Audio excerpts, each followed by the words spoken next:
Good afternoon.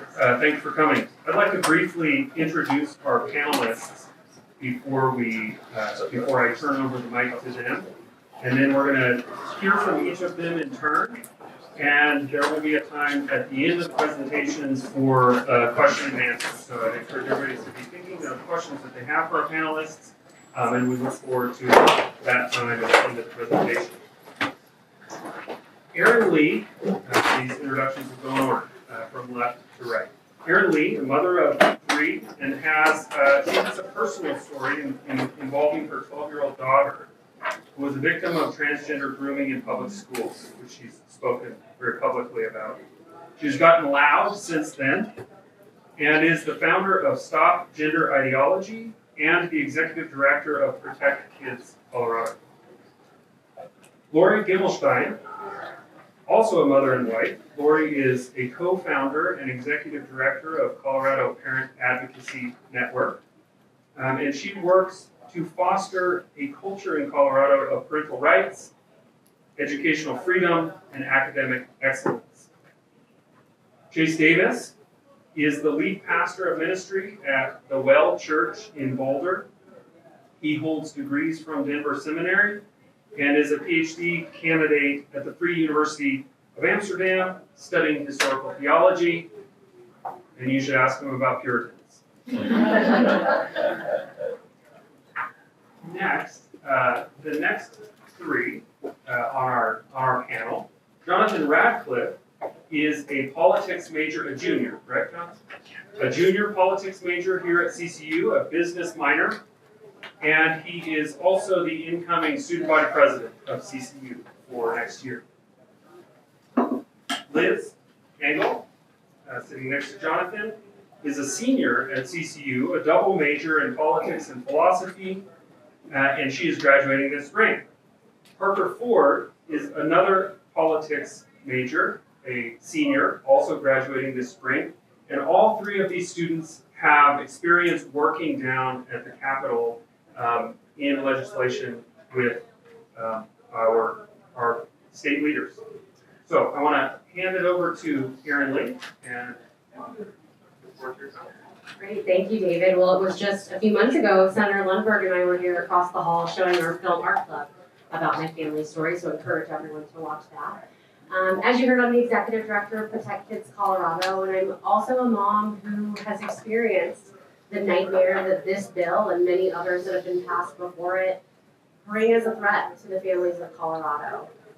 4 years ago, my little girl was lured into a secret club, disguised as an art club, where she was actually a gender and sexuality club, where she was convinced that her normal pubescent discomfort and quirkiness means she's actually a transgender boy, and taught how to medicalize behind my back, taught explicit concepts that encouraged not to tell parents. And by the time we found out what had happened, she was already so far down the rabbit hole of believing she'd been born in the wrong body that it took us almost 10 months to get her out of it. That included a spiral into depression that led to suicidality. It was a dark year for our family. And about 2 days after the art club incident, they labeled it as an art club, they involved Child Protective Services for a well child check on our family. And so this bill is deeply personal for me now, especially as a beacon for all the other parents who are going through what my family went through. It is not an uncommon occurrence. It is absolutely a pervasive issue that has taken over the state of Colorado. And so I was one of the first people to notice that House Bill 1312 had been passed. If you're here, you know that the bill is in play. You know that it's bad. But let me dig into exactly what that bill will bring to the state of Colorado. First of all, on its face, it's blatantly unconstitutional. This is a bill that will not just affect parents, it will affect every single Coloradan, because it will label misgendering or deadnaming, calling someone by their given birth name, as discrimination under the Colorado Anti-Discrimination Act. And that affects anyone who's in a place of public accommodation. So churches are safe within their 4 walls, but their external organizations, the food banks, the crisis pregnancy centers, their social media, any outward expression will have to comply with lying about someone's biological sex, or else be subject to the state coming after them. And I'm calling this bill the trans your child or the state will take them, and call that man or woman or the state will come after you bill. In a nutshell, but it's got so many implications. So it affects all Coloradans and our right to free speech. But it especially affects those parents like me. There's many dads here in the state of Colorado, but also in other states, whose exes have come to the state of Colorado to medicalize their children, usually against their will. I've spoken to dads in Wisconsin, Michigan, Texas, Florida, whose ex-wives and ex-girlfriends have brought their children here to have medical transition. So these wrong sex hormones, top surgery, which is a euphemism for a double mastectomy on children, bottom surgery, which is a phalloplasty. It's horrific. I encourage people just to Google it and see exactly what we're talking about here. This will make it so that other states' laws, other states' court orders, federal law doesn't apply in Colorado. So if the ex can get here with the child, they are protected. It will also affect parents like me who had the misfortune of having Child Protective Services weaponized against us. This gives the state, the courts, the license to remove a child or to define not affirming your child in their perceived gender and their wrong sex identification as coercive control or abuse. And so in my case, 2 days after my daughter had been secretly transitioned in school, by the time I found out, I was already being bullied with the suicide myth. Would you rather have a living son or a dead daughter? You must transition this child. And they sent Child Protective Services to my home 4 years ago when my daughter said, my mom's not affirming my due identity.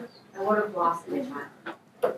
And it maybe would have cost her her life, because we're the reason that she was able to get out of the dark cloud of trans identification.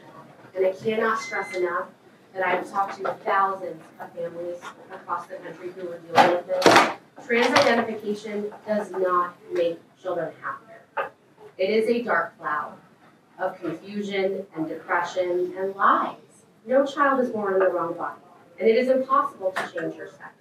But what this law does is force good, loving parents like me to go along with the gender confusion or else risk losing their children entirely. So the implications are grave. It also affects the media. So the right of the media to report the truth about biological sex, even if they're a leftist-leaning media outlet, they should be outraged about this bill because it affects their ability to report the truth. It affects private schools, Christian schools, again, church organizations outside the walls of your church. So truly every Coloradan will be affected by this truly Orwellian law. In fact, within the law, it states that if you threaten to misgender someone, the state can come after you for discrimination. So it's like, don't even think about misgendering someone, or the state can come after you.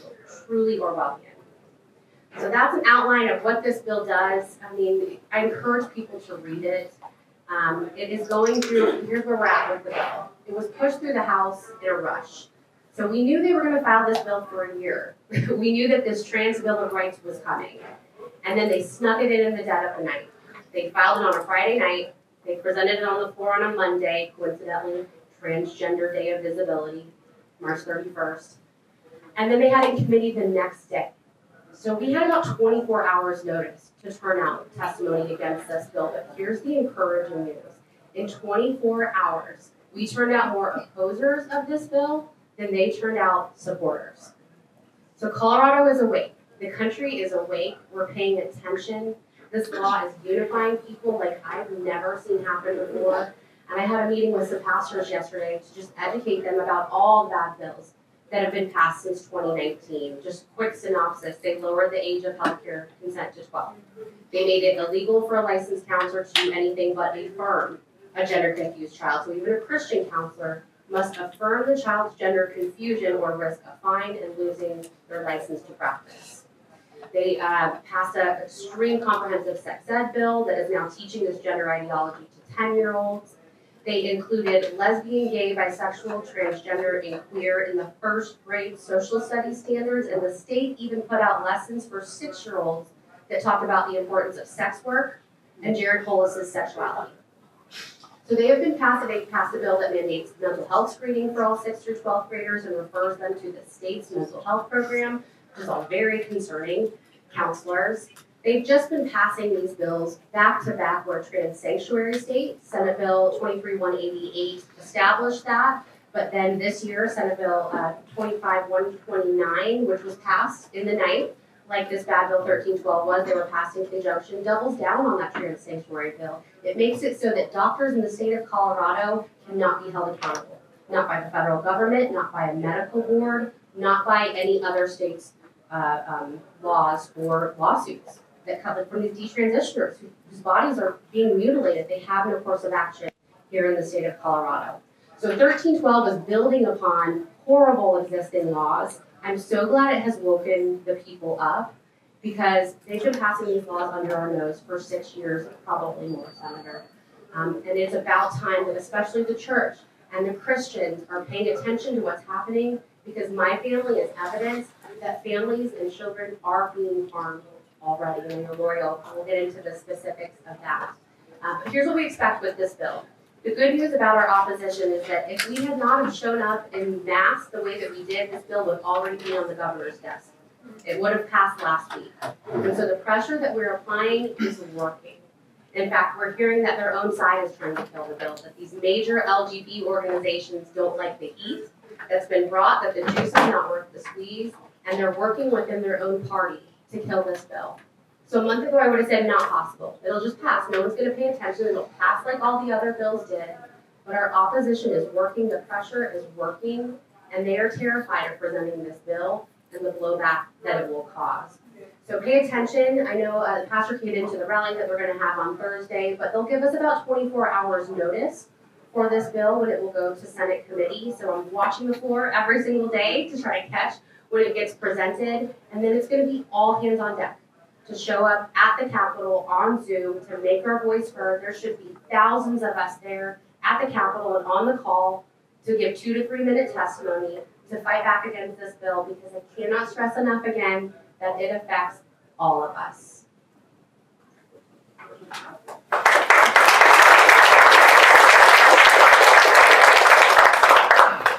Thank you so much for having me here today at CCU. It was such a beautiful day and a beautiful campus. I'm Lori Gimelshteyn. I'm the Executive Director of the Colorado Parent Advocacy Network and also our charitable arm and educational arm, Parents United America.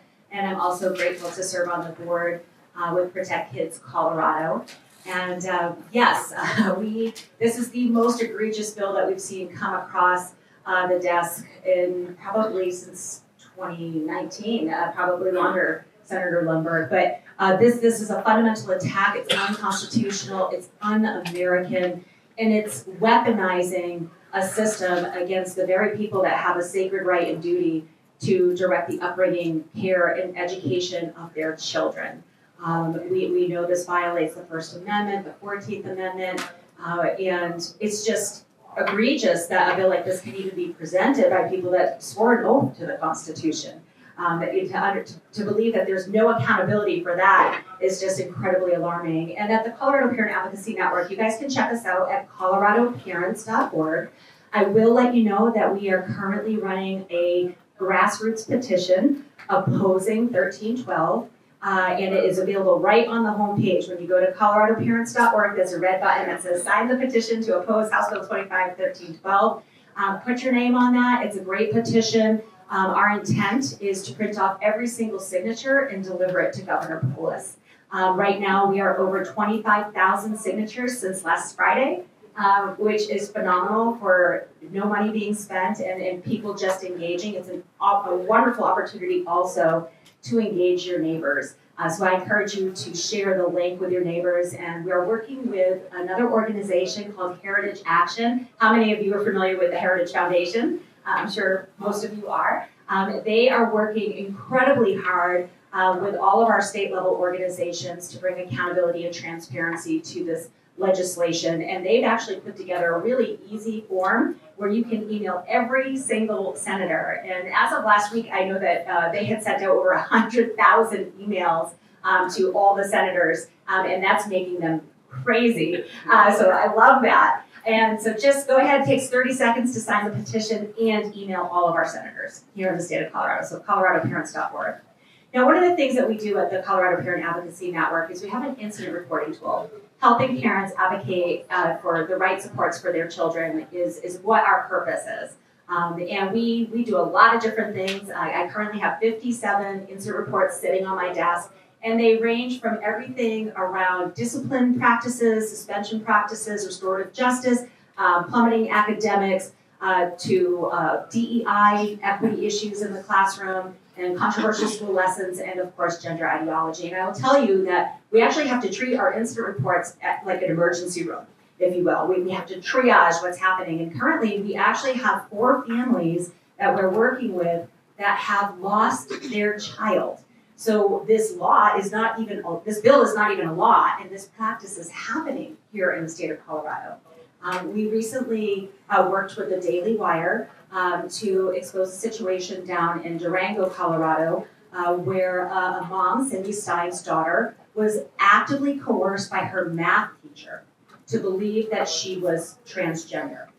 And during this time, Cindy was diagnosed with non-Hodgkin's lymphoma, and she was going through very aggressive cancer treatments. And her daughter, Jocelyn, is very vulnerable. She has multiple diagnoses. She has autism, ADHD, anxiety, depression, and she was socially awkward, not really fitting in high school, and really struggling. And at first, Mom was really, really grateful for this teacher showing an interest in her daughter and felt that this was a great, mentorship opportunity. But that was really weaponized, and this teacher, her name is Joanne Smotherman, she no longer works at Durango High School. We're not sure if we aren't able to uncover why she was not continued as a teacher, but she's actively working at the Durango Adult Education Center. And she convinced Jocelyn not only that she was a boy, but to also drop out of high school and pursue her GED at the Durango Education Center. And last fall, we received an incident report from Cindy, who had realized this had gone way too far. This adult was interfering in her child's life, in their family's life, and really causing severe harm. And her daughter ran away. And so CPN got engaged, and we helped filing runaway reports and things of that nature. And then she was returned to Cindy. CPS, the Child Protective Services, did get involved because they had to do an investigation, and they determined that Cindy's home was safe, that it was not abusive. And this is really, really important. But what they did do was they said that Jocelyn's distress was caused because Cindy refused to acknowledge her declared gender identity. And the recommendations to Cindy were, you must provide 2 alternative locations for your daughter to go to if she feels unsafe in your home because of Cindy's parenting, and direction and guidance to help her desist from this, and also to gender affirm. 7 instructions to gender affirm. And the family was on pins and needles during the holidays. They were so afraid to say anything or do anything that would have Jocelyn leave. And ultimately, Jocelyn did leave again in December. And they were required to have those 2 safe homes. So when Jocelyn approached her mom and said, I'm leaving, her mom said, I'm not going to stand in your way, assuming she's going to go to one of these 2 locations. But she didn't go there. She went to Joanne Smotherman's home, the teacher that groomed her, and was actively harboring her for the last several months without her parents' consent. And every system designed to help our families, Child Protective Services, the school, mental health counselors, and the Durango-La Plata County Sheriff's Department failed to protect Cindy's authority to direct her child's upbringing. I encourage you to read that story in the Daily Wire. Just search Durango Mom in the Daily Wire and it will come up. We are also helping 3 other families that have been recently in the news as well. Many of you may have read in the Federalist a couple weeks ago the story of a Colorado dad who is divorced, and they have shared custody of their twins who are now 14, and they have a younger daughter as well. And his son thinks that he is transgender. And mom wants to transition him, and dad does not. He does not want his son to go down the road of medicalization.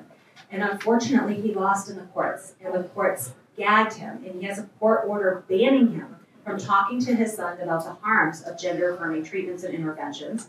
He's not allowed to participate in any of the medical appointments. He's not allowed to even contact his son's doctors. His son now currently has a Lupron implant in his right arm.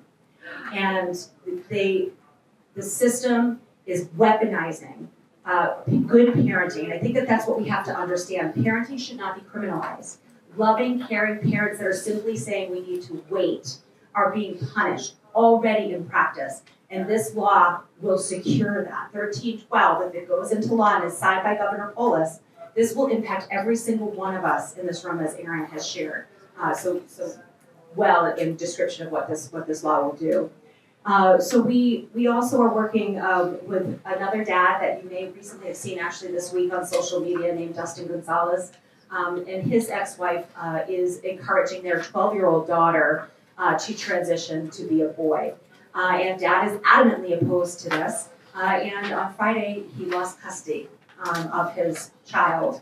And mom has full custody of her now.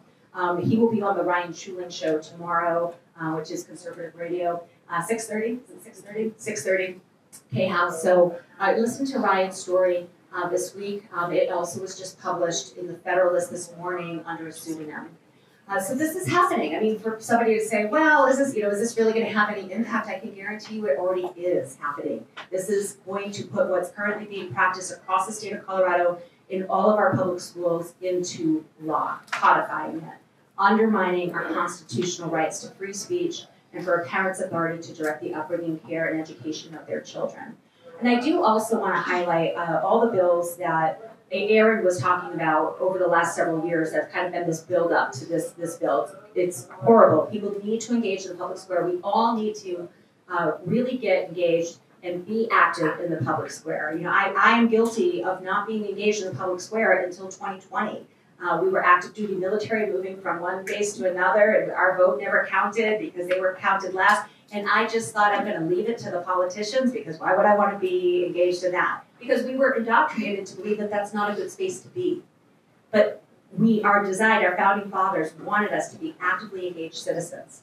And we have to see what's happening not only at the legislature with bills like 1312 and 1309, but we have to understand what's fundamentally happening in our schools. We need to look behind the curtain on why is this happening.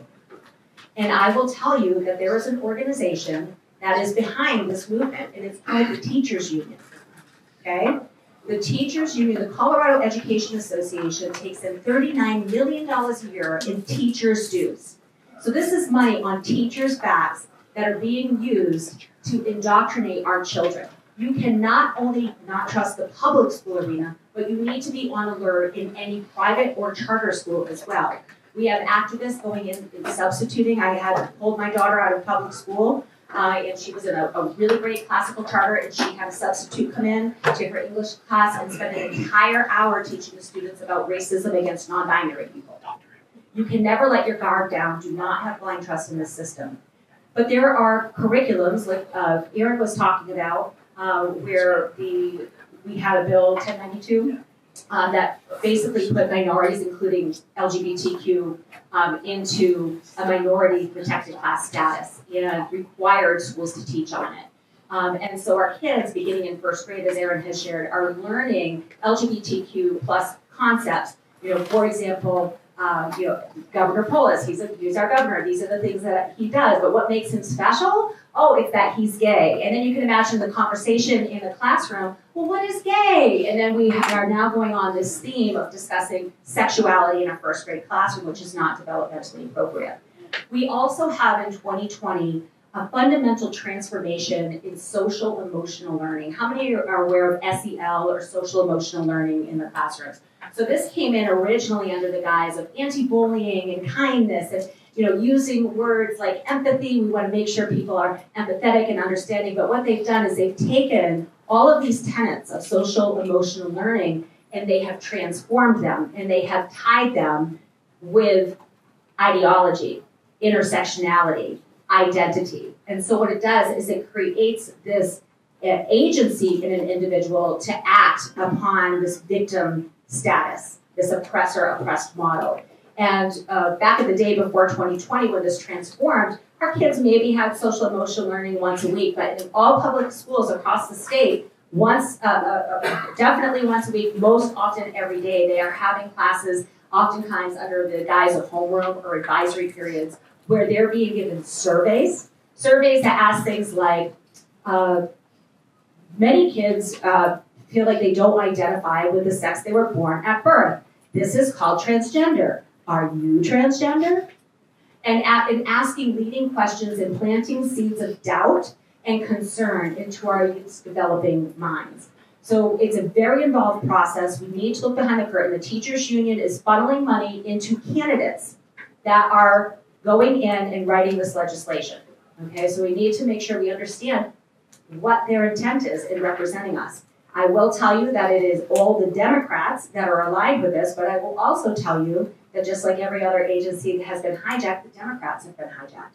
And they've been hijacked by people who fundamentally want to undermine our founding principles of our amazing country. And so people like Representative Lorena Garcia, who has openly admitted to being an active member in the Democratic Socialists of America, where their founding principles are to undermine our country and to dismantle the nuclear family. She is one of the bill sponsors. We need to hold these people accountable, and we need to watch what the teachers union is doing. If they are a teacher union funded candidate for school board, or for your local or state or national roles, you need to dig into them and see where their allegiance is.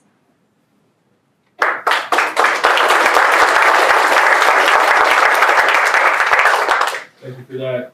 My name is Chase Davis. I'm one of the pastors of the Well Church in Boulder, Colorado. I'm also a school board member of a private school in Boulder County. And I own a business and I have a podcast called Full Proof Theology, which some of you may have heard of. David, are we good on time? Do I have the same amount of time? Yeah. All right. They asked me to speak on religious liberty, and I'm going to speak on that briefly, but then I'm going to speak to why Christians remain silent in the face of this. What they've just described is evil. It's wicked, and you should be outraged that more people are not only not aware, but are not speaking up about this. What this does to Christians is it essentially criminalizes Christianity itself. And so what these bills, I mean, and I'll be honest, this bill, House Bill 251312, was the one that pinged on my radar because a lot of the stuff they do in the dark, just like evil does, and they're hiding it from people. And so this got on my radar, and I was like, okay, it's time. It's time to go to war against this. We will bring everything we can to bear against these wicked forces that are trying to force these ideologies on us. But as far as religious liberty goes, this is essentially like a Soviet-style totalitarianism, where they're going to force Christians and all Coloradans to speak lies at the point of a sword, threatening to take away people's livelihood, their children, and their ability to speak the truth. We know as Christians that God created male and female. That's plain from the scriptures. We know that God knit us together that way in our mother's womb. Now, one thing we get wrong a little bit theologically, and it's not wrong in principle, is that we root this in biology. And it's true, it's rooted in our biology, but it's rooted in our souls as well. And so this is not just a material battle, it's an immaterial battle against spiritual forces of darkness in our land. Christians must testify to the goodness of God in His created order, making male and female. And to compel speech like this, like I said, is to threaten the very existence of Christianity. It's to threaten the freedom that all Christians have, their God-given rights. This nation was founded on Christianity, and that's where the freedoms we have come from. So many in our nation and our state have decided they don't need Christianity or God. They can just enjoy the freedoms that they have without it. And we know where that leads. And we know that power abhors a vacuum, and that some power system will fill that vacuum. There will be a God of the system. It just is a matter of which God.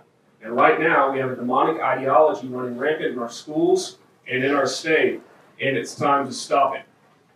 What the left has done is they've seized upon this vacuum with fervor and zeal. They are warriors for their cause. And unfortunately, Christians have ceded the field for a variety of reasons I'll get into, but they have ceded the field. What the left wants to do is make you bow down to their gods. These are essentially blaspheme laws against their gods. You will say the God's name the right way, or you will be punished. You will be persecuted. These deadnaming things, misgendering, are essentially forms of religious persecution.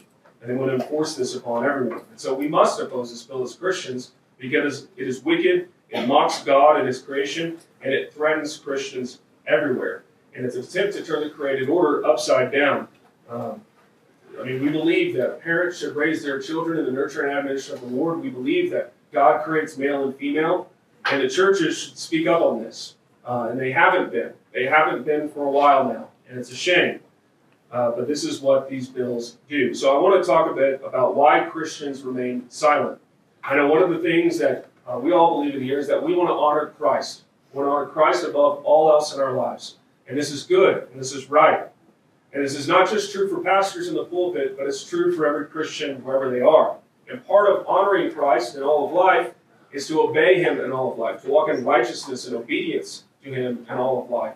And part of his commandments is to love our neighbors as ourselves. Friends, it is not loving to our neighbors to allow bills like this to pass. It is not loving to our neighbors to remain silent when wicked ideologies are imposed upon them.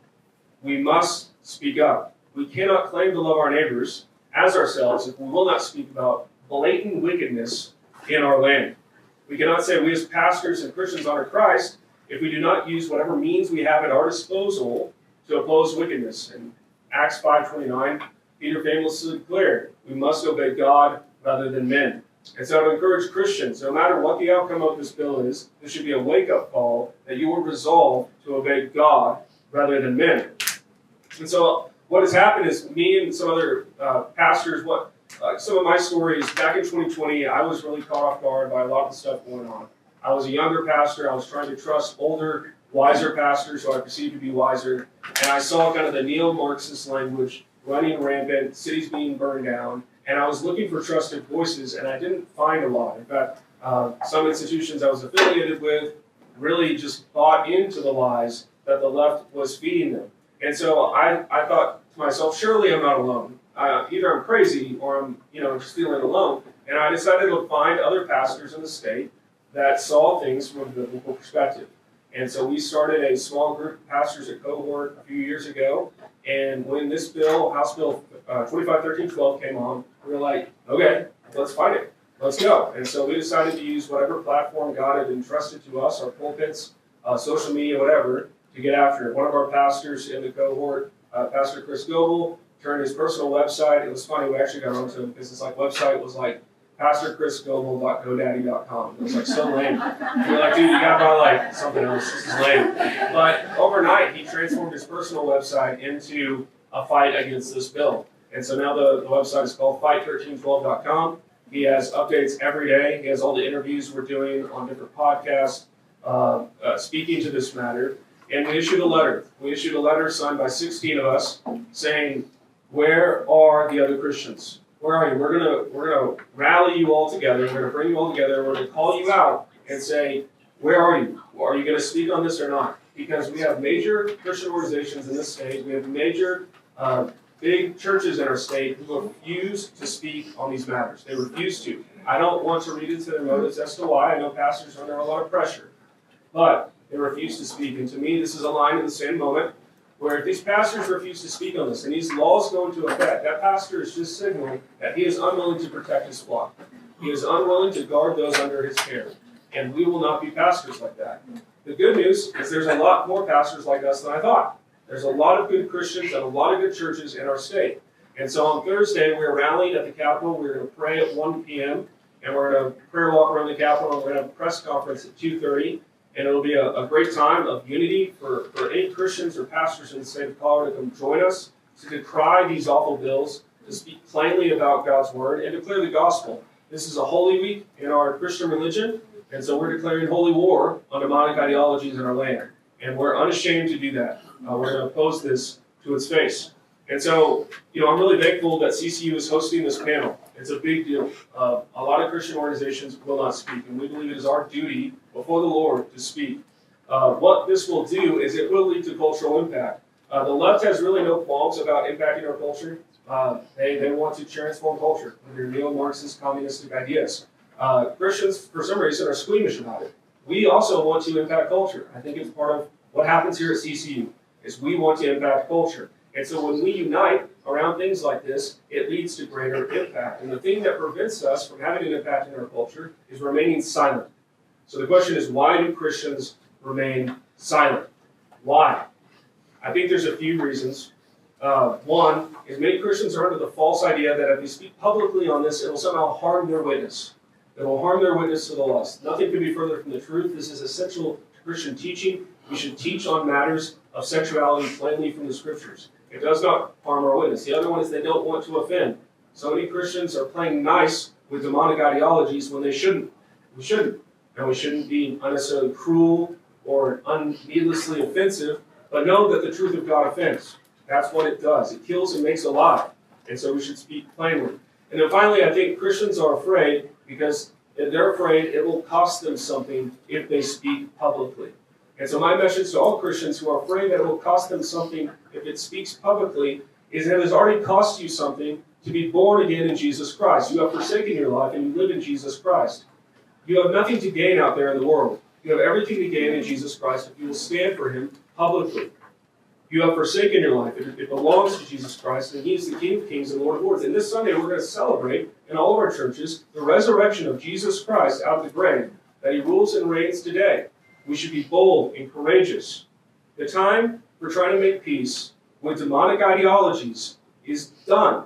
It's over. It was a bad policy decision on churches all around. We should have never done it. But they remained silent in hopes that maybe they could find somebody that would come to their church and sit in their pews and become a Christian. And friends, that day is done. Pastors have been starving the sheep to feed the wolves. And our group of pastors saying that that's not happening anymore. And so we must stop remaining silent. Kind of the last thing I want to speak on is how we multiply this. From Scripture we know that God commands us to have a spirit of strength and courage. He commands us to do so. 2 Timothy 1:7, God has not given us a spirit of fear, but of power, love, and self-control. Joshua 1:9, have I not commanded you to be strong and courageous? Do not be frightened, do not be dismayed, for the Lord your God is with you wherever you go. So if Christians can stand firm in the Lord and speak against this wickedness with a unified front, it will multiply our time and ability, which I think is also something that CCU is passionate about. Multiplying our time and ability. By engaging in this fight, bringing the full spiritual munition and armament we have as Christians against these forces of darkness in our land, prayer and God's word publicly declared to all people, we can win. We can win because we already have victory in Jesus Christ. We already have victory in him. And so by joining together, we can encourage one another. And ultimately, we depend on the Lord. It's the Lord who wins these battles, and so we trust in him. And so we as pastors and we as Christians who are going to attend this rally, and I would hope all of you in here might be able to attend as well, we're saying, echoing the sentiment of Martin Luther when he said, here I stand, I can do no other. And we're saying, here we stand. In this moment, here we stand. Do to us what you will. We're going to speak now. It doesn't matter if we're alone. I don't really care. I didn't get into ministry so I could make money. Lord knows that. I didn't get into ministry so that I would have a big church. Probably not going to happen in Boulder. I got into ministry to proclaim God's word and to see souls made alive and to proclaim his goodness throughout the world. And I want more pastors to remember that vision. Like I said, this is a line in the same moment. If you're part of a church that refuses to speak up, and there may be a variety of reasons, maybe they can send out a mail out. That would be great. They can send a letter to the physician, to their congregation. That would be great. But if they refuse to lift a finger to help their neighbor and help their church at this time, they are basically saying, we will not protect you when they come for you. And it's time to find churches that are part of opposing this wickedness. And so we trust the Lord. He is our victor. And we have to rally together to declare the goodness of God over all creation. So we have to organize and act now. If we don't do this, like they said, and I do, I can apologize for myself, I can apologize for other people. We have been asleep as the church. And I didn't know what was going on. And I'm aware now. And I'm so thankful for the work you guys are doing. But we have to get involved now, because if we don't get involved now, like they said, this is like shutting the door on everything. It's like the final nail in the coffin. And we have to hold the line, not just for ourselves, not just for our children, but also for our neighbors. This is bad stuff for our neighbors.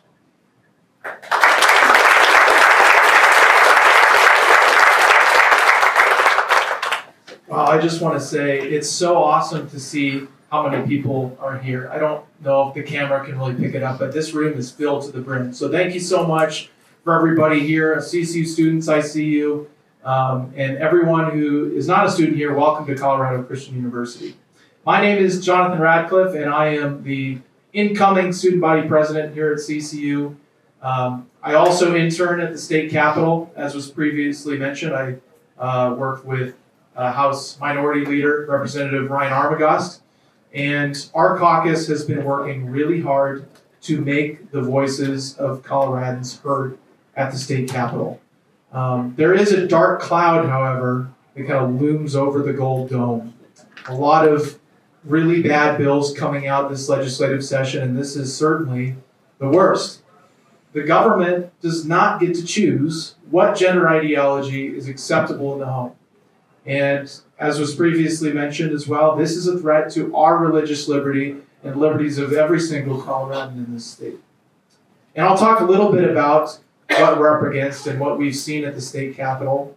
During Judiciary Committee, one of the representatives, Democratic representatives from Fort Collins, when asked about whether she had stakeholdered with parental rights organizations to see what they might think, she compared working with parental rights organizations to working with the KKK on civil rights issues. We are not, people who are concerned about their children are not part of a hate group. It's crazy the kind of rhetoric that these people are using, and I just want to reiterate, we are not on the radical side of this issue, and neither is our caucus. If you put it to a ballot initiative, I'm sure that this would fail.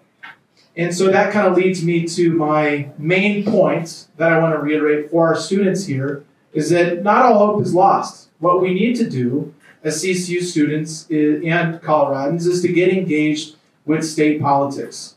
These people are elected. In fact, a prime sponsor on this bill, Representative Rebecca Stewart, is the House member for CCU, meaning if you're a CCU student and you register to vote here, you would have a say in that election of the prime sponsor of this bill.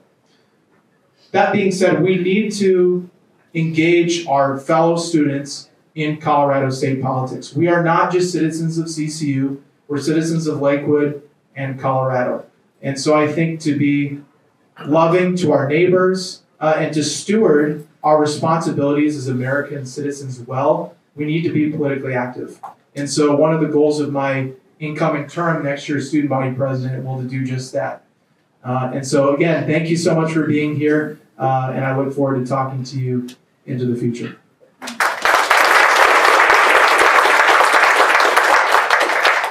Yeah, I just want to reiterate what Jonathan said. Thank you all so much for being here. I cannot believe how many people showed up. This is amazing. It's really nice to see people getting involved in our state politics and everything. So, anyways, my name is Elizabeth Engel. I'm a senior here at CCU, and I've also worked for the Colorado State Legislature for the last 3 sessions. So I'm going on 3 years now there. And I've definitely seen a lot. Being in the minority is not for the weak. But I would say that 1312 is certainly the worst legislation that we've seen.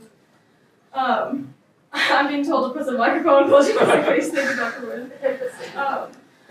I think this reflects an ongoing trend that we see in the legislature of constantly demonizing parents, constantly presuming that they have bad intentions for their children, and just overall government interference in private matters. And this bill is probably just the worst example of it, unfortunately. And I think no matter what side of the aisle that you're on, this is a bipartisan issue. We can agree that Colorado is not getting any better with this. And a lot of people I've talked to have said that this is not the state that they want to grow up in. It's really sad. So you'd think that the legislature would be tackling issues such as affordability, the cost of living, strengthening public safety. We've got a $1.2 billion budget deficit right now. You'd think that they would be focused on tackling these issues, but instead they're attacking law-abiding citizens and making our lives harder. They are attacking parents who are, in this situation, already navigating a really emotional, hard situation. I think it just shows like how out of touch our legislators in Colorado are.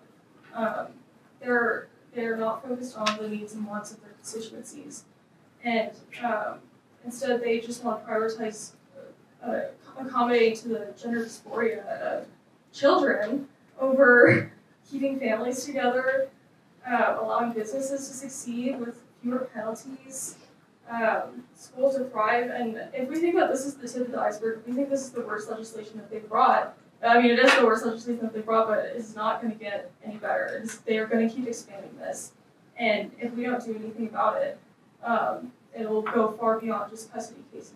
It'll just get worse. And I do want to speak to the young people in the room also, and kind of reiterate what Jonathan said a few minutes ago. We should care because we are aspiring parents. We are aspiring business owners. We are aspiring school teachers. This bill affects every aspect of our lives. And if we haven't already been affected by it, this bill is not setting us up for success as young people, and we're the only people that can kind of combat it at this point. So with that, thank you all for being here, and it's really great to see everyone, so many people here. So thank you.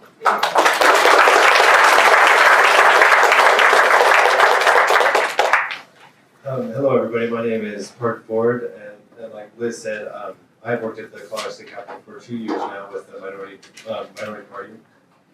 And I think everyone really drove home the point of why it's important that we pay attention to this legislation. So I kind of wanted to give everyone an idea of what happened at the Capitol and what we mean when we say that they pushed this bill through or that they pushed legislation through. So like they said, they will tell us last minute when something is scheduled, when it goes to committee. But on the House floor, what they do, and they've done it several sessions, and several times this session, is they invoke what they call Rule 14 and Rule 16. Rule 14 limits all debate on legislation to whatever the majority feels is necessary. So that could be an hour, it could be 2 hours, it could be 30 minutes if they wanted it to. So when they do that, they're limiting debate on a bill, but they're limiting your voice because you guys elected somebody to represent you at the state capitol, and they're telling that person that they can only talk for 20 minutes, 10 minutes, XYZ. And they also have Rule 16, which will end debate completely, and the legislators just have to vote on what legislation is in front of them without discussing it, without stakeholding it with other legislators. And so that's what they do. And on Sunday, when this bill passed, there was also several other bills that tagged along with it. Senate Bill 183 and Senate Bill 1309. These two bills will require taxpayers to fund abortions and to also afford gender affirming care. The list of what they consider gender affirming care is quite long, and frankly, it's unbelievable. I didn't know that they did half of that stuff. But that's crazy. But both of these bills, we're talking several $1 million that they're using on this versus, like we said, fixing our roads, making the price of everything decrease. All of the things that they could have better used their money on. And kind of just to drive the point home, I know, or at least I hope there's several questions. This is not a policy debate. This really is a wake-up call for all citizens in Colorado. If you haven't gotten involved in politics, I think this is an amazing time to get involved in politics. If you have more questions on how to get involved, don't really know where to start, I'd love to talk to you guys about that later or during the Q&A. But my immediate recommendation would be to get involved with these organizations here. Their work at the Capitol is crucial, and their fight is really important in stopping bad legislation. And even if it's listening to the podcast or showing up at the Capitol, it all really makes a difference. So thank you guys for coming out. I think we want to take Q&A, and so I hope you guys have fun.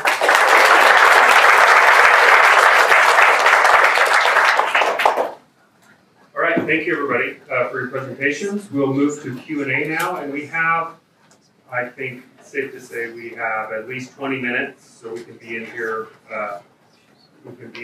For a while, and I would just say, please make sure that your question is a question, and we look forward to hearing them. Well, now you messed me up because my question is really just an added emphasis to what the legislature did. Having been down there for, and I know how to do that, having been down there for 16 years, I understand how to make a question. But the point is that what the legislature did with House Bill 1312, by my experience, was unbelievably harsh and cruel. I've never seen them, hold a session on a Sunday morning and then cut off debate entirely. It is appalling. Wouldn't you agree?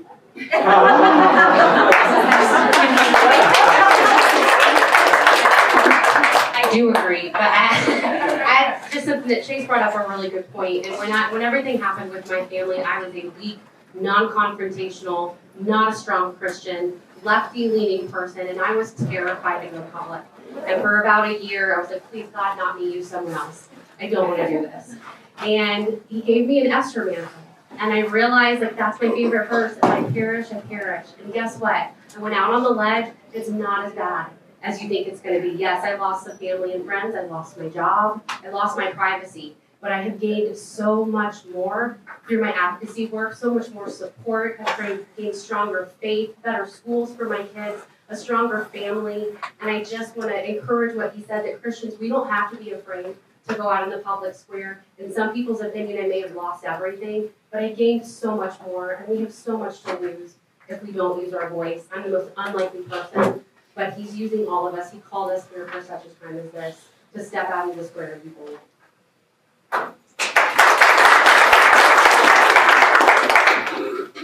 Hey everybody, my name is Sven Sharpen.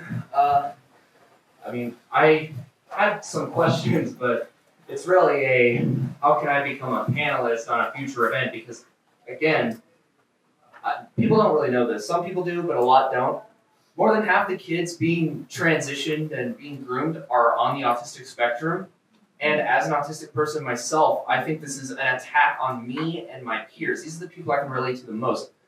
And again, Lori just mentioned that Jocelyn, one of them, is autistic. And as I've met up with detransitioners, many of them are autistic, like Chloe Cole, Laura Becker, Simon Maya Price. They're over half of them are autistic, I would say. But what I really wanted to ask, well, first off, I'm willing to bet that anti-discrimination protection that Lori talked about, I bet my whole life savings that it does not include neurodivergence at all.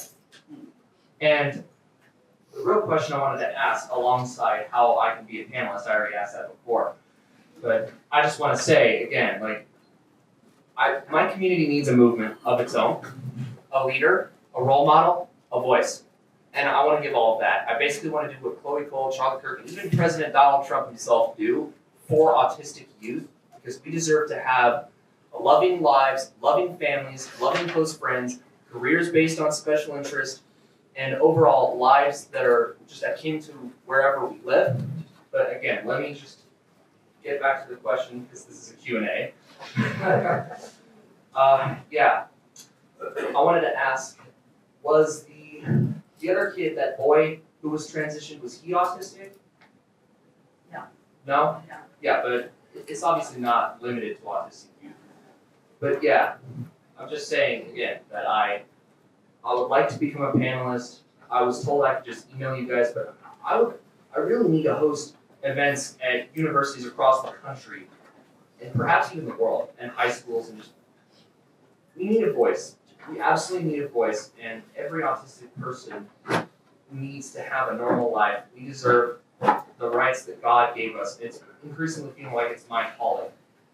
But I know a lot of that might not have necessarily been a question, but I have to get that out. All right, thank you, Sven.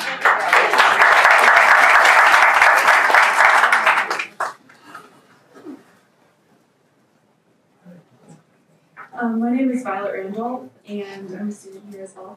I have a quick question, but in the justice system, there's this idea that the state takes on the role of a parent in different situations of emotional abuse. And so I just was curious to see kind of your opinion on that idea and how that applies kind of to this bill. Who would like to take that? Real quick, my answer is really quick. It's scary to think that not gendering your child properly is considered as abuse, because in my opinion, it's abusive to lie to your child. It's abusive to tell your child they were born in the wrong body or push them down this irreversible path of medical harm. Medically harming your gender confused child is child abuse. So this bill does the opposite of what all of us in this room believe, and that's why it's so important that we push back and don't allow that to become part of the court system. And I completely agree with what Erin was sharing, and thank you so much for the question. You know, one of the things that we have to realize is last year in 2024, legislation was passed that requires foster families to also be gender affirming. So they basically set the system up to foster gender affirming interventions on our youth with no question. And that's what we're hearing from families across the state, is that they were fast tracked into this treatment process with really no proper evaluation or investigation into comorbidities like Sven was sharing in regards to autism, ADHD, and other comorbidities like anxiety and depression.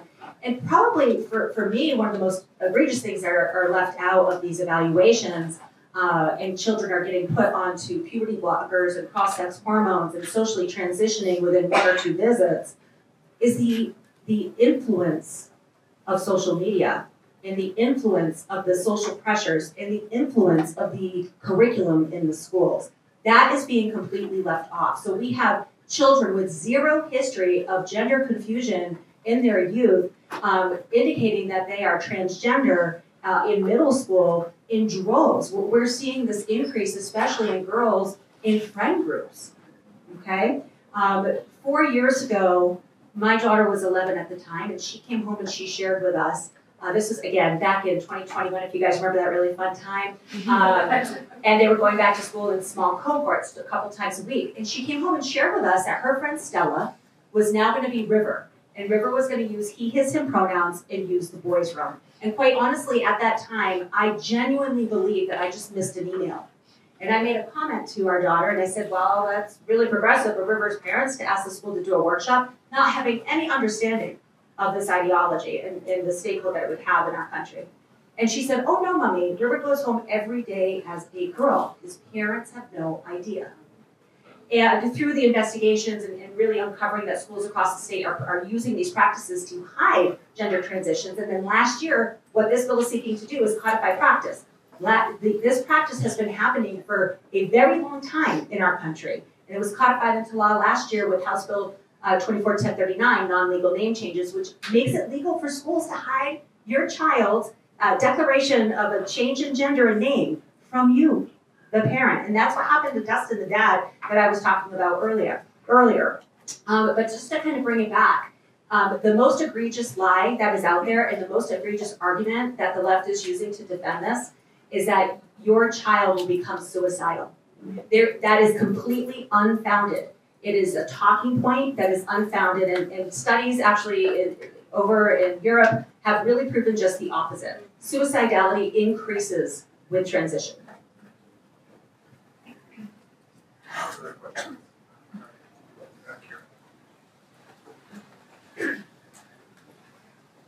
Also a student in clinical mental health counseling, hoping that somebody would be willing to just share a little bit more. You mentioned things like intersectionality.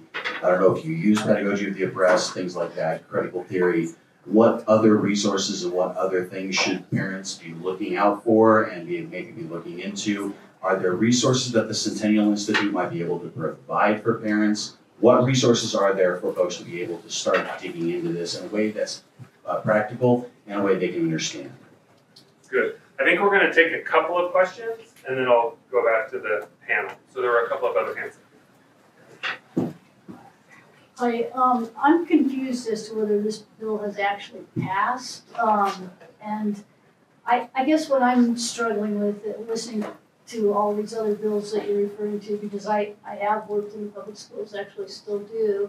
And I said to my friend a year ago, I said, you know, with this new bill that's passed, it's supposed to put this curriculum into first grade by 2025. I said, how can any Christians really work in the public school anymore? And I'm about to retire, and I'm just wondering, you know, when you're talking about all these previous bills, where our battle lies, I guess. Good. Okay, thank you. We'll take one more. I was wondering if you could tell us a little more about how this bill would affect Christian and private schools. Good. Thank you. All right.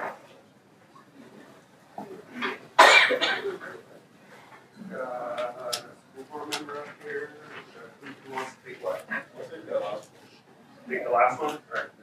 Well, the way I'm going to take the last one is give it to somebody else who actually knows, because I read the bill and I've spoken out against it, but I was confused because I thought in the House, the first question is it's been signed by the House, it's made it through the House, it's waiting for the Senate to pick it up. And the Senate will hold a hearing, a committee, that's when we have the ability to show up en masse, and then they'll do a second hearing or something where they might sign it into law or not, and at that point it would go to Polis's desk, which you would have three options: let it go through, sign it, or strike it down. So that's where the bill sits. But as far as like what it would do to Christian schools, I was under the impression that the private school section was removed out of it, but you're saying it wasn't. So can you speak to that? Yeah, no, not to my knowledge. And also, a private school is a place of public accommodation, so even if they explicitly took out the language around private schools, and don't think that they did, it affects anywhere where the public can go, which is a private school. So it affects charters explicitly too. So they put language in the bill that requires charter schools to allow children to adhere to any section of the dress code. So if a boy wants to wear the skirts that are part of dress code, they have to allow it, or they have to eliminate gender dress code altogether. So it's once again a total attack on the autonomy of charter schools, which are really a refuge in this state. And I cannot stress enough, get your kids out of public schools. I'm glad you're retiring. We do need good salt and light in the schools. And so if you're afraid of losing your job by following this law, lose your job. I did, and I'm okay. I'm alive. I survived. So you have to be, if you're in the public schools, I get that people want to get out, and if it's a soul-crushing situation, get yourself out. Take care of yourself. But if you're afraid to teach because of these laws, don't be. And don't adhere to them. And if you lose your job, you lose it. That's a risk that we have to take as Christians. But I cannot stress enough that parents, there is no safe public school in the state of Colorado. None. And I got punched in the face with gender ideology. I mean, my kid was transitioned behind my back. But prior to that, she had been indoctrinated for years with reading assignments, pronoun conversation, and to this gentleman's question here, here's what I've learned. Social emotional learning, human growth and development curriculum, anti-bullying, anti-suicide, peace circles, feeling circles. My 6-year-old, just a few months after my daughter was groomed and indoctrinated in transition, my 6-year-old came home. Hey buddy, how was school today? Oh good, we had a peace circle. Oh, well, what happened in the peace circle? Oh, well, what happens in the circle stays in the circle, Mom. So they had taught my 6-year-old, not directly, but subtly, that he can keep secrets from Mom, and that Mom might not be safe. So there is no safe public school. I'd like to address the question on resources that are available. So at coloradoparents.org, we actually have a parents tab. And really anybody can access it. You can share it with your neighbors, you can share it with your kids if you're a grandparent. And we have conversation starters. So, one of the hardest things that I see in our community is, we parents send their kids to school every day and with the same advice, do what your teachers tell you, right? So our children are trusting us to put them into a place of safety and security. And so they're, just like we have blind trust, they have blind trust in that we're sending them to these institutions to grow and to learn. And so we're setting this foundation of do what your teacher tells you to do and respect them. And so we need to ensure that our children understand our beliefs and our values. And parents need to take back their authority. I think parents also have been indoctrinated over the years to believe that they are not the experts. I am a speech pathologist by discipline. I've been in private practice for over 2 decades. And prior to this work with CPAN, I was helping families advocate to get the support services they needed for their children who are on individualized education plans and 504s. I've seen the system railroad parents into believing that they don't know their child better than the school. And that is this belief process of the state, thinking that they know better than we, the parents, is wrong. And parents need to take back their authority. But we have got conversation starters on our website. We have a whole discussion on how do you talk to your child about gender ideology. And believing in a binary and how we can do it with kindness and grace, but to stand up for what is right and what is true. And so I just want to let you guys know that those resources exist in many other organizations like Courage is a Habit. That's a really wonderful organization with many great resources to help you have a great toolbox to help your children. But I do second what Erin was saying, and you do have to be very engaged, and you do need to know that if you are sending your child to a public school, you are sending them into a war zone. And they have your child's attention captured 8 hours a day. And it's a lot. Right, other questions? Right. Here. My name's Chris. My pronouns are he, him, his. Get out. Just kidding. $1,500 fine. My question is, they shoved it through the House, not this past Sunday, this Saturday, right? Is there any gauge on like the temperature at the state capitol right now in terms of like what, and this might be for the students, but what's the likelihood, I guess, that the pushback from us is going to have like a real tangible impact? Like, I know there's like pretty much a super majority of Democrats in the state Congress. So like, how viable are? I mean, I don't mean to put a damper on things, but like, what is the likelihood that what we're doing with our advocacy and the march on Capitol is going to actually turn them away from doing the deed? Show up and find out. Yeah. Other questions? We'll take a couple more.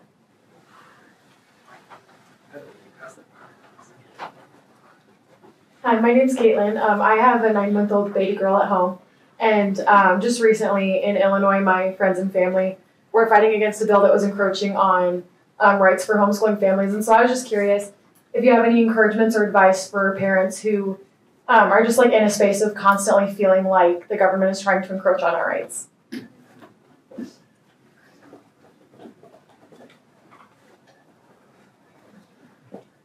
So I was recently kicked out or fired from my Key Club position at Evergreen High School because they don't want any more outside people coming in teaching anything at the school. So they told me this in February 1, and then after they talked a few minutes, they said, wait a minute, you can't quit, you have to teach the other person how to do what you did. Although they said I did it improperly, that I did everything for the kids and I was not supposed to do everything for the kids were supposed to do everything for themselves, which you have 1 hour with them every other week. So it didn't really make sense what they were saying. But so I went to Kiwanis because they fund Key Club, and they said, well, maybe it's you. And I said, right, maybe it's me. And so I just didn't understand why it was happening, but I said, okay, whatever, it's me, it must be me. So anyway, I've been kicked out now, and now Kiwanis has decided that no, you stay till the end of the year, and then we want you to come back next year to every meeting. They've insisted that with the school. And so far the school has agreed to it, but I don't know. I don't know if I'll be going back or not because they really don't want, they got rid of Young Rotarians, they got rid of National Honor Society, and now Key Club, I'm the third. So it's very bizarre what's happening. They don't want outside influencers at all. They just want people who work for the school. So I was not an employee, so I have no rights, so you're out. But anyway, it's very bizarre what's happening. I did go to a Republican Party meeting in Evergreen last year, and I mentioned that we should be very concerned about transgender agendas in the school. And the head of the club said, no, I have a nephew, and he transitioned and he was going to commit suicide if we didn't let him do so. So anyway, that was the end of the discussion, and then I went to one more meeting, and guess who was there? Senator Lundberg, who told us about Art Club movie, which I watched, and he insisted we watch it, and a Climate Conversation, which I didn't figure out which one he meant to watch.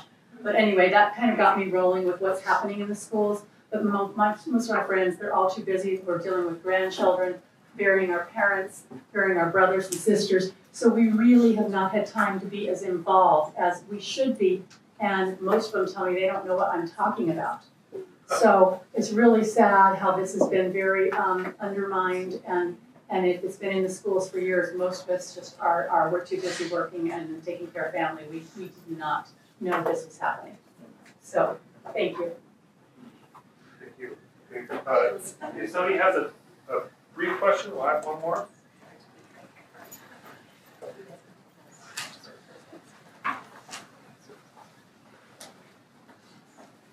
I am a student at CCU, and I'm pursuing a degree in musical theater because I feel a very strong calling to minister to people in the world of professional theater and film. And this is one of the biggest subjects on my mind, is how to be Christ to people who are confused about their gender and stuff like that. And this, like learning all about this has been like just a lot of pressure I feel like on myself, because I am constantly wrestling with this issue, like what is the most loving thing to do and stuff. What is the best way to show Christ to these people while not affirming anything that they're doing, right? And so how, I feel like the easiest thing to do would be to step out of those places where it's darkest, right? But as Christians, I feel like we need to be the people to kind of step into those places, right? And show Christ to those who don't know him.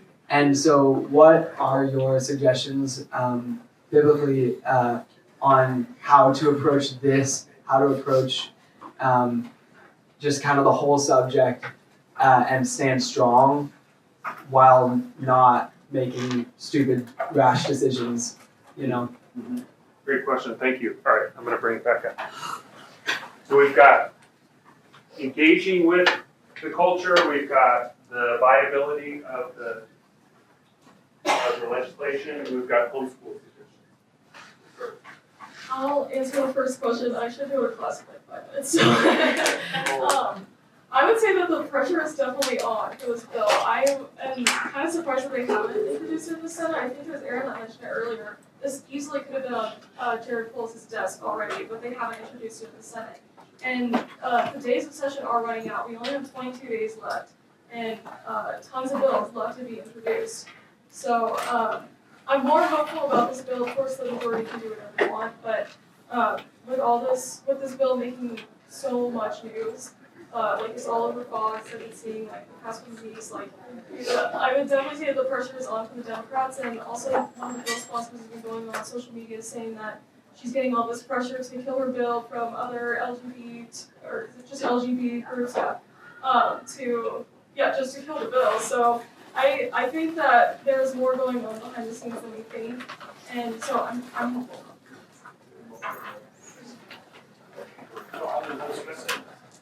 So, yes, we want to kill the bill, but I think there's something bigger going on here too, which is that we need people to get engaged in Colorado politics. So if we're willing to show up and speak our minds and make noise, like when there's protests outside of the House chamber, like the legislators hear it. And so it's important, I think, to not only signal to them, but also the community's going to hear it. The city of Denver's going to hear it. And the more people that hear it that might not have been engaged prior will get engaged when they hear about this bill. Because I think what it does is people care about their children, and they don't want the government getting in the way of that. So I think it's vitally important. One, on the legislative side, of course, we want to kill the bill, and I don't want to say that's impossible. But the second is we want to start a movement. We want to change Colorado. We want to wake up our fellow Coloradans and allow them to see what's going on at the state capitol.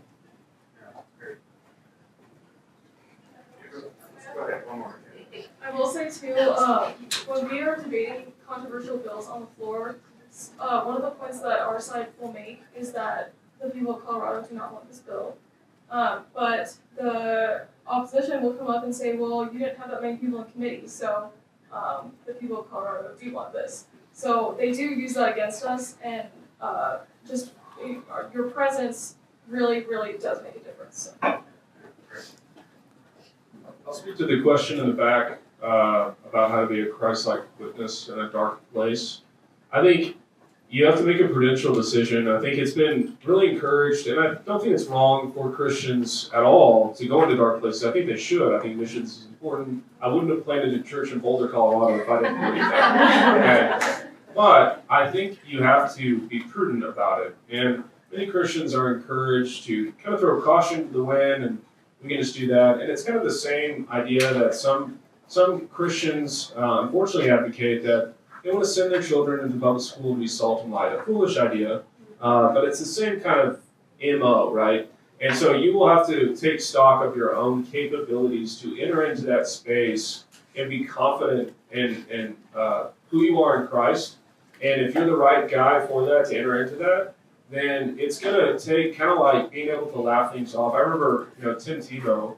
I think he did this really well oftentimes. He was in the NFL. It's notoriously like dude sphere. There's crass jokes, and I think he was a light for Christ in that. But that takes a strong, courageous, self-confident man to do that. If you're going to enter into that space, you have to have confidence in Christ.